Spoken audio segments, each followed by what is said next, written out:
took the step that I announced earlier today in postponing the planned visit for this weekend.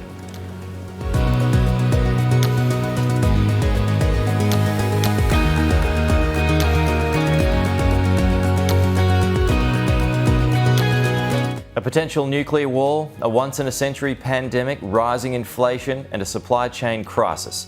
Joe Biden will make one of his most anticipated speeches at a time of incredible global and domestic uncertainty.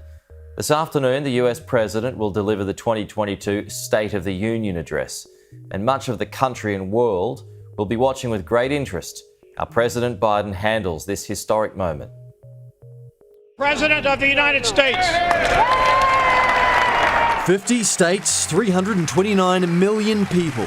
Their situation and the shape of the nation each year surmised in a single sentence. The state of our union is strong. The state of our union has never been stronger. The state of our union is strong because our people are strong.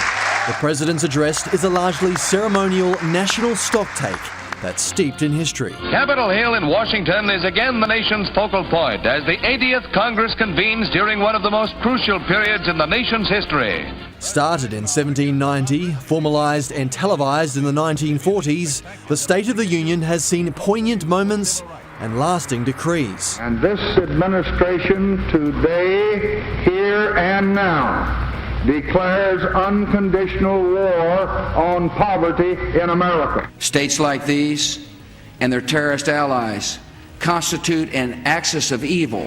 Abraham Lincoln called for national unity days after ending slavery. James Monroe decreed the US effectively control South and Central America. The so-called Monroe Doctrine lasted almost 2 centuries. While Bill Clinton's end to big government pledge arguably won him re-election. There's been as many controversies as there have been special guests. Supreme Court justices have been caught shaking their head and falling asleep. House Speaker Nancy Pelosi was lauded and loathed for ripping up President Trump's 2020 speech, then passing almost all of his legislation. And in 1997, US networks cut away from President Clinton's address to air the verdict in the O.J. Simpson civil trial. And we finally have justice for Ron and Nicole.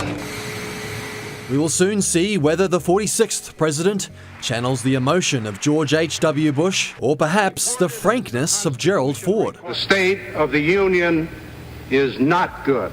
The union in 2022 is beset by all manner of issues, economic, political and social.